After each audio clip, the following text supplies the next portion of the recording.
நம்ம வாழ்க்கையில எதேச்சையா நடக்கக்கூடிய ஒரு விஷயத்தை பத்தி தான் இந்த பதிவுல பார்க்க போறோம்.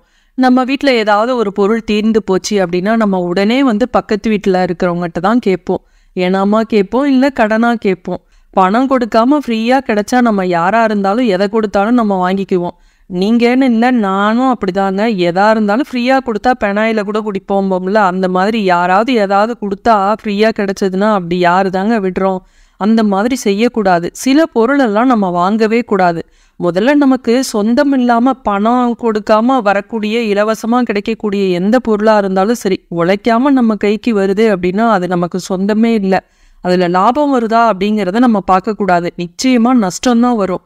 உழைக்காம சம்பாதிச்ச காசும் ஏனாமா வந்த பொருளும் எதுவா இருந்தாலும் அதை வேண்டாம் அப்படின்னு நம்ம ஆரம்பத்திலேயே எல்லாமே சொல்லி நிராகரிக்க நம்ம கத்துக்கணும். காசு கொடுக்காம கிடைக்குதுன்னு எதை கொடுத்தாலும் கிடைச்சாலும் வாங்கி வச்சுக்க கூடாது. அதனால கஷ்டம்தான் வரும். அந்த வரிசையில எந்தெந்த பொருளை நம்ம இனாமா வாங்கக்கூடாது அப்படிங்கிறத நம்ம பார்க்கலாம். அனைவருக்கும் வணக்கம். நான் மிஸ்ஸஸ் அகல்யா ரவிக்குமார்.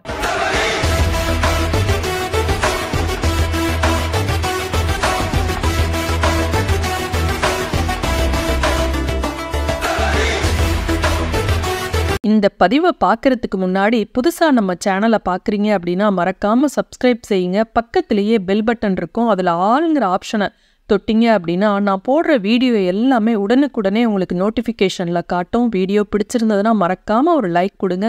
உங்கள் ஃப்ரெண்ட்ஸ்க்கெல்லாம் ஷேர் பண்ணுங்க. இப்போ பதிவை பார்க்கலாம். கடன் வாங்குறது அப்படிங்கிறது எந்த காலத்துலையுமே தவறாதான் கூறப்பட்டிருக்குது. சில பொருளெல்லாம் கடனாக நம்ம வாங்கவே கூடாது. அது நிரந்தர வறுமையை ஏற்படுத்தும் அப்படின்னு சாஸ்திரத்தில் சொல்லியிருக்காங்க. பண பிரச்சனை, மன கஷ்டம், நிம்மதி இல்லை, இது மாதிரி பல காரணங்களுக்கு சில பொருளை நம்ம கடனாக வாங்குறதுனால தான் அது ஏற்படுது. வீட்டில் அதனால தரித்திரத்தை ஏற்படுத்தும். இந்த பொருளால் நமக்கு வந்தது அப்படின்னு நம்ம அதை நினைக்கிறதே இல்லை. அதை ஒரு அசால்ட்டாக எடுத்துக்கிறோம். அந்த தானமாக வாங்கின பொருளால் தான் அவ்வளோ பெரிய பிரச்சனையெல்லாம் வருது. இதை நம்ம தெரிந்து கொள்வதே இல்லை. சாஸ்திரத்தில் நமக்கு அதை சொல்லியிருக்காங்க. சில பொருளை நம்ம வாங்கக்கூடாது அப்படின்னு சொல்லியிருக்காங்க. இரும்பு சம்பந்தமான பொருள். முதல்ல இரும்பு சம்பந்தமான பொருள்ல சனி பகவானோட ஆதிக்கம் இருக்கும். ஒவ்வொரு பொருள்லையுமே நவகிரகங்களோட ஆதிக்கம் இருக்கும். அந்த வரிசையில இரும்பு சம்பந்தமான பொருட்கள்ல சனி பகவானோட ஆதிக்கம் இருக்கிறது நம்ம எல்லாத்துக்குமே தெரியும். அப்படி இரும்பு சம்பந்தப்பட்ட பொருளான கத்தி, கத்திரிக்கோல், தோசைக்கல், கடப்பாரை, அருவாள் இதெல்லாம் மற்றவர்கள்ட்ட இருந்து தானமா வாங்கக்கூடாது. இரும்பு பொருள்ல சனி பகவான் இருக்கு அப்படிங்கிறதுனால இதை நம்ம வாங்கணும் அப்படின்னா வீட்டில் கடன் தொல்லை அதிகரிக்கும். பல பிரச்சனைகளை உண்டு பண்ணும். சிலர்லாம் கூட்டு குடும்பத்துல இருந்து பிரிந்து தனி வீடு போவாங்க. அப்ப தன்னுடைய மாமியார் வீட்டுல இருந்தோ அம்மா வீட்டுல இருந்தோ குடித்தனம் போறப்ப இரும்பு பொருட்கள் இருந்தது அப்படின்னா அதை நம்ம வாங்கிட்டு போகலாம். ஆனா உறவினர்கள்ட்ட இருந்து அவங்க யூஸ் பண்ணாத பாத்திரம், பழைய பாத்திரம் இருக்கும் இல்லையா, தோசைக்கல், அருவாள் அப்படின்னு, அதை நம்முடைய வீட்டுக்கு எடுத்து செல்லக்கூடாது. இது நிறைய பேர் அனுபவத்திலேயே உணர்ந்திருப்பாங்க. ஒரு பொருள் ஈஸியாக கிடைக்கிது, இனமா கிடைக்குதுன்னு வாங்கிட்டு போய் அதுக்கப்புறமா ஏதோ ஒரு தவறு நடக்குது அப்படின்னா அப்போ நம்ம ஆள் மனசுல அச்சோ இதை எடுத்தாந்தனால தான் நம்ம நடக்குதா அப்படின்னு நம்ம யோசிச்சு பார்ப்போம். அதற்கு நம்ம முன்னாடியே இந்த பொருளெல்லாம் நம்ம வாங்கக்கூடாது. அந்த வரிசையில பார்த்தா இதுல நம்பிக்கை இருக்கிறவங்க பாருங்க. இதுல சொல்லப்பட்டுள்ளது என்னன்னா, இந்த தவறு நானுமே செஞ்சிருக்கேன்.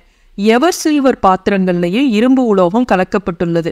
இரும்பு சம்பந்தப்பட்ட பொருட்களை ஒருத்தர் கையில இருந்து மற்றவர் கையில தானமா வாங்கக்கூடாது அப்படிங்கிறது நம்ம பாட்டி காலத்திலேயே சொல்லுவாங்க. இரும்பு சம்பந்தப்பட்ட கனமான பொருளை கையில கொடுக்காத, கையில வாங்காத அப்படின்னு சொல்லுவாங்க. அந்த தானம் கொடுத்தவர்களுக்கும் சரி, தானத்தை வாங்கினவங்களுக்கும் சரி, கஷ்டமும் துரதிஷ்டமும் நம்மகிட்ட ஒட்டிக்கும். அதனாலதான் அந்த காலத்துல அப்படி சொன்னாங்க. அதனால இந்த எவர் சில்வர் பாத்திரங்கள்லயும் பாத்தீங்கன்னா இரும்பு கலந்திருக்கு. அப்ப அன்பளிப்பு அப்படின்னு சொல்லி கொடுக்குறாங்க. நம்மளும் அன்பளிப்பா கொடுக்குறாங்க அப்படின்னு சொல்லிட்டு நம்ம வாங்கிடுறோம். இப்ப நாகரிகம் இழக்கூடிய இந்த சூழ்நிலையில எல்லாருமே இந்த எவர் சில்வர் பாத்திரங்களை அன்பளிப்பா கொடுக்குறாங்க. அன்பளிப்பா ஒரு கல்யாண வீட்டுக்கு போறோம், கொடுக்குறாங்க அப்படின்னா நம்ம மொய் வச்சிடறோம். அப்புறம் தான் நம்ம இதை வாங்குறோம். அதனால அது இனாமா வாங்குற கணக்குல அது வராது. இனாமா அந்த பொருளை நம்ம பெறல.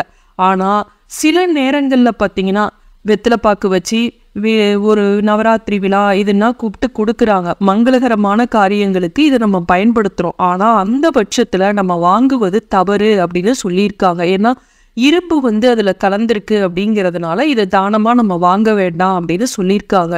இதற்கு என்ன வழின்னு பார்த்தீங்கன்னா, இனிமே இந்த பதிவை பார்க்குறப்ப, இது போன்ற மற்ற பதிவுகளை பார்க்குறப்ப நம்ம எவர் சில்வர் பாத்திரங்களை தானமாக கொடுக்கறத தவிர்த்திடலாம். வெறும் வெத்தலைப்பாக்கு, மஞ்சள், குங்குமம் வச்சு இதை மட்டும் நம்ம கொடுக்கலாம். அதுதான் அவங்களுக்கும் நல்லது, நமக்கும் நல்லது. நானுமே இந்த எவர் சில்வர் பாத்திரங்கள்லாம் கொடுத்தா வாங்கிட்டு தான் இருந்திருக்கேன். எனக்கு இந்த சாஸ்திரத்தில் இருக்கிறது தெரியாத வரையும் நானும் வாங்கியிருக்கேன். இனிமே நம்ம அந்த தவறை செய்ய வேண்டாம் அப்படிங்கிறது தான் என்னுடைய கருத்து. அந்த காலத்துல இருந்தே வெள்ளி பொருளை தானமாக கொடுப்பாங்க. ஆனால் நம்மளால எல்லாத்தாலையும் வெள்ளி பொருளை தானமாக கொடுக்க முடியாது. ஒரு விசேஷ நாட்களில் மற்றவர்களுக்கு அன்பளிப்பா இப்போ ரொம்ப வசதி இருக்கிறவங்க கொடுக்குறாங்க, அதை நம்ம வாங்கிக்கலாம். வெள்ளியை மற்றவர்களுக்கு தானமாக கொடுக்கறதும் சரி, வாங்குறதும் சரி ரொம்ப நல்லது. சுக்கிர பகவானோட அருள் நிறைந்த பொருள். அதனால அந்த வெள்ளியை எல்லாத்தாலையும் நம்ம தானமாக கொடுக்க முடியாது. ஒரு வீட்டில் திருமண நிகழ்வு நடக்குது, இல்லை அவங்க வீட்டில் கிரக பிரவேசம் நடக்குது அப்படின்னா வெள்ளியை நம்ம தானமாக அந்த அன்பளிப்பாக வழங்குறோம் அப்படின்னா அது நல்லது. அதனால கொடுத்தவங்களுக்கும் சரி, வாங்கினவங்களுக்கும் சரி சுக்கிர யோகம் ஏற்படுமா. ஆனால் இந்த எவர் சில்வர் பாத்திரங்களை நம்ம தவிர்த்து விடுவது மிக நல்லது. அடுத்தது இந்த லிஸ்ட்ல இருக்கிறது என்னன்னு பார்த்தீங்கன்னா, எண்ணெயை நம்ம மற்றவங்க கிட்ட இருந்து இனாமா வாங்கக்கூடாது. ஒரு அவசரத்துக்கு ஓடி போய் கடையில் வாங்க முடியலன்னு சொல்லி பக்கத்து வீட்டில் போய் இனாமா வாங்கிட்டு வர்றது, கடனாக வாங்கிட்டு வர்றது, இதெல்லாம் தவறு. நம்ம காசு கொடுத்து கடையில் வாங்கலாம், ஆனால் பக்கத்து வீட்லையோ இல்லை உறவுகள்கிட்ட இருந்தோ இந்த பொருளை இனாமா வாங்குவது தவறு. அதுலேயும் நல்லெண்ணெய் அப்படிங்கிறது சனி பகவானோட தொடர்புடையது. இந்த எண்ணெயை மற்றவர்கள்ட்ட இருந்து நம்ம இனாமா வாங்கக்கூடாது. அடுத்தது கடுகு எண்ணெய். கடுகு எண்ணெயும் சனி பகவானோட தொடர்புடையது. அதனால இந்த எண்ணெயை அண்டை வீட்டார்கிட்ட இருந்து நம்ம ஒருபோதும் கடனாக வாங்கக்கூடாது. சனிக்கிழமையில கடுகு எண்ணெயை கோவிலுக்கு கொடுக்கலாம். நல்லெண்ணெயையும் கோயிலுக்கு வழங்குறது நல்லது. ஆனா பக்கத்து வீட்டுக்காரர்களுக்கு கொடுக்கறதும் தவிர, அவங்க கிட்ட இருந்து வாங்குவதும் அசுப பலனை ஏற்படுத்தும் அப்படின்னு சொல்லி சாஸ்திரங்கள்ல சொல்லப்பட்டுள்ளது. கடுகு அல்லது எள் எண்ணெயை தானம் செய்வது அவர்கள் வீட்டில் இருக்கும் பிரச்சனைகளை நாம் விலக்கி வாங்குவது போன்றது அப்படின்னு சொல்லப்பட்டுள்ளது. நாம சம்பாதிக்கிறதுல ஒரு பகுதியை தானமா அளிக்கணும் அப்படின்னு சொல்லி சாஸ்திரம் சொல்லுது. தானம் அளிப்பதன் மூலம் கர்ம வினைகள் நீங்கும் அப்படின்னு சாஸ்திரம் சொல்லியிருக்கு. தானம் அளிக்கிற ஒவ்வொரு பொருளுக்கும் ஒவ்வொரு பலன் இருக்கு. அப்படி இருக்கிறப்ப தானம் கொடுக்கறது நல்லதுதான். ஆனா அந்த தானத்தை நம்ம வாங்குறோம்ல, அது நமக்கு நல்லதா அப்படிங்கிறத பார்க்கணும். அடுத்தது உப்பு. உப்பு நம்ம தானமா கொடுக்க கூடாதுங்கிறது எல்லாருக்குமே தெரியும். இந்த உப்புல மகாலட்சுமி இருக்கிறா அப்படிங்கிறது தெரியும். மகாலட்சுமி இருக்கிற கூடிய பொருள் நம்ம கைக்கு வருது அப்படின்னு சொல்லி அதை நம்ம தானமா வாங்கவும் கூடாது. அந்த உப்பையும் எப்பவும் நம்ம தானமா வாங்கவும் கூடாது, கொடுக்கவும் கூடாது அப்படின்னு சாஸ்திரத்துல சொல்லப்பட்டுள்ளது. கடையில இருந்து தான் நம்ம காசு கொடுத்து வாங்கணும். எந்த ஒரு அவசரமா இருந்தாலும் பக்கத்து வீட்டுக்காரர்கள்ட்ட போய் இதை இனாமா வாங்கிடாதீங்க. மீண்டும் அடுத்த காணொளியில் சந்திப்போம். நன்றி, வணக்கம்.